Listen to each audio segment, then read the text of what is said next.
Hey, what's up? Skillshot04 here. A little while ago, I did a video on my top 5 tips for beginner players. Today, I'm going to be following that up with my top 5 tips for intermediate players. When I say intermediate, I mean players that are in high silver or high gold, but these tips really apply to anyone and can really help you out. It doesn't matter what rank you are, all these tips can be beneficial to you.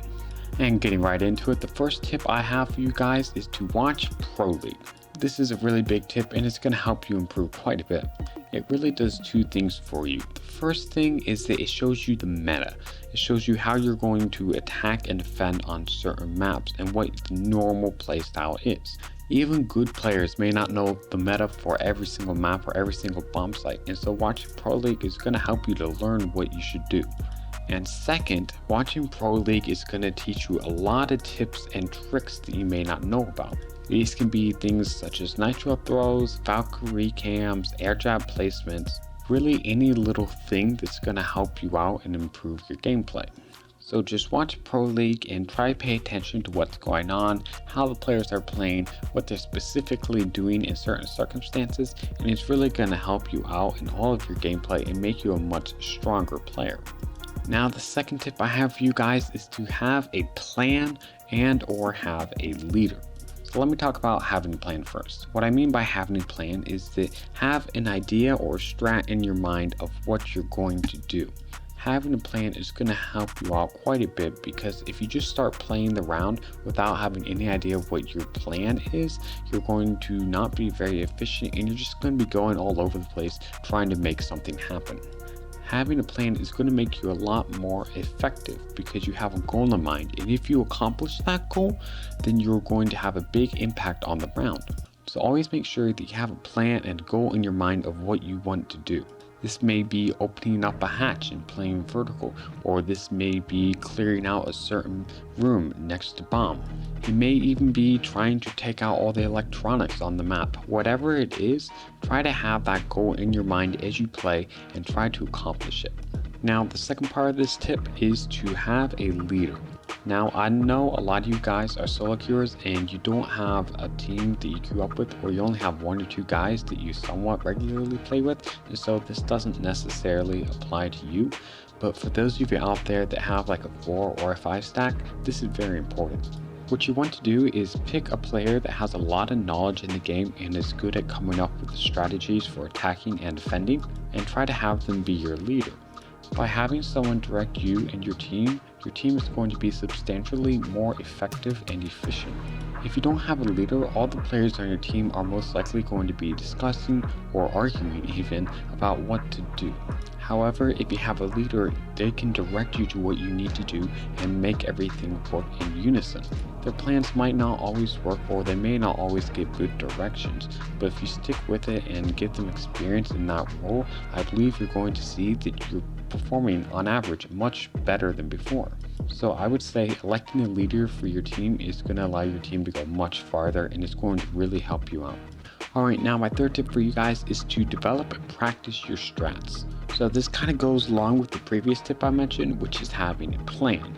So what you're going to do is you're going to come up with a plan and have certain strategies that you're going to run. Let's say they're playing basement on continent and you're attacking. One of your strategies could be to clear out piano room. Before you hop into ranked, it's going to really help you out to practice this strategy quite a bit in casual or in unranked. Even better, grab a couple of your teammates and head into a custom game and practice there. By running your plans and these strats by yourself and with your team in custom games and in unranked and casual, you're going to improve the time that it takes to clear out certain areas and get certain tasks done. It's going to make you more efficient. Efficient is something you're going to hear me say a lot in this video, and because it's really important.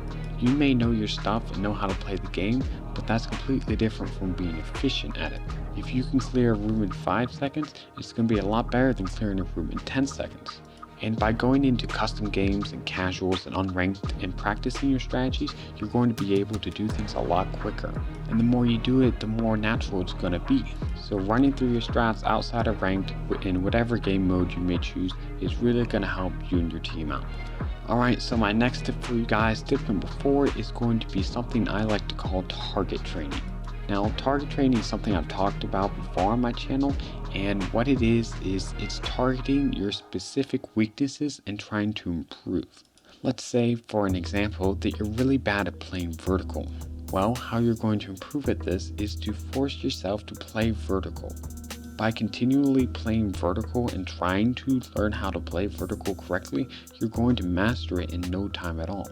Another example is, let's say that you're really bad at droning. Well, perhaps you can take on the role for droning for your teammates. The more you do it and the more time you spend on it, the better you're going to get at it. When you target specific weak aspects of your gameplay and focus on improving those aspects, you're going to become a much better, well-rounded player. So pick the weakest part of your gameplay and practice and focus on making that part better. Once you master that part, pick the next part of your gameplay that's really weak and focus on improving that. By going through all of the weak links in your gameplay and target training them, you're going to improve dramatically. And one of the things it will do is that it will make you a much more versatile player. It doesn't matter if you're really good at aiming and you're really good at entry fragging if you suck at other aspects. Because Rainbow Six Siege is all about adaptability. You have to adapt to what's going on around you and improvise. So by target training your weak areas, you are becoming a much more adaptable player. You are mastering new skills that you can apply to better beat your opponents. Good Rainbow Six Siege players are not players that are strong in only one aspect of their gameplay. They are players that are strong in every aspect and can do whatever they need to do to win the round. The goal is always being able to do what you need to do to secure that win. So target training is a really important tip that's really going to help you. Alright, now the fifth tip I have for you guys is to take risks. Now, this is a big tip because I believe it's one of the #1 things holding back intermediate level players. Intermediate level players have played the game for a while. They know how to play the game. They're probably fairly decent at the game. And they have a lot of knowledge about the game. And what that can do is that can cause fear. Because you know all the mistakes you made and all the spots you died from and all the things that have happened to you. And so what that causes you to do sometimes is to play way too passively. Because in your head you may be thinking, I remember peeking this angle and there was someone there and they killed me. Or I remember trying to do that flank last time and they spotted me and they took me out. You remember every single mistake that you've made and your brain is telling you to not make that same mistake. Now sometimes, a lot of times even, this is a good thing because it helps you to learn and become a better player by not repeating the mistakes that you previously made. But on the other hand, it can really hold you back by not allowing you to take any sort of risk. Siege is all about taking risks.